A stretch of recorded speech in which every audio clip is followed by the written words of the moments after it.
Assalamualaikum warahmatullahi ta'ala wabarakatuh.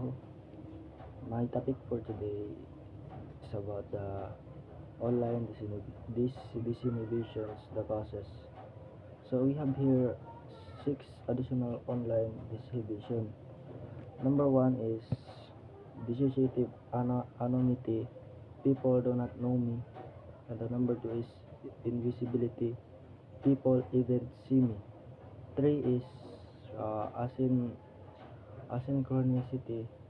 See you when I see you. Number 4 is solipsistic introjections. It's all in the mind. And the 5 is dissociative imaginations. It's all at play. And the number 6 is minimizations of authority. Your role do not work online. Ito sa dissociative anonymity, people do not know me. Example, when you are online, people do not really know who you are.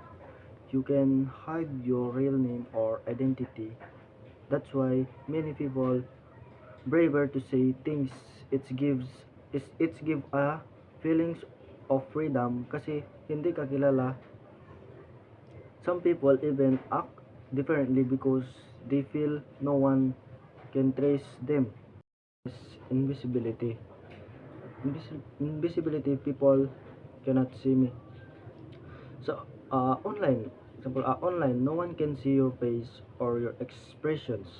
This make it easier to express yourself or opinions without getting shy.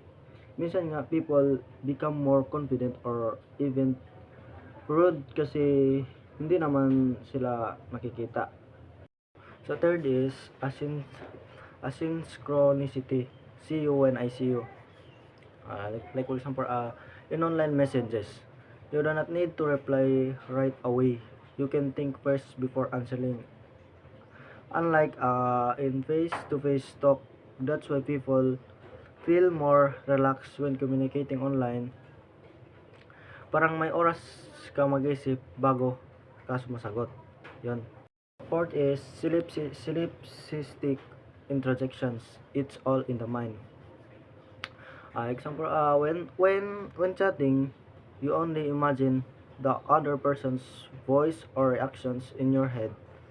It's feel like you are just talking to yourself because of that. Minsan nakakalimutan natin na totoong tao rin sila sa kabila ng screen. Ayan. So fifth is dissociative imagination.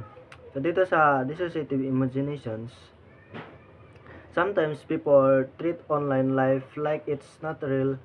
They think what they do there does not count in real life. Kaya minsan, they act differently. Parang may online character na iba sa tunay na sarili nila. Last is minimization of authority. Your role do not work online. So dito sa minimization of authority, on the internet, everyone looks equal: students, teachers, bosses, or strangers. Because of that, people feel less afraid to speak up or agree. Parang walang mataas o mababa, so mas madali mag-express ng opinion. Yan.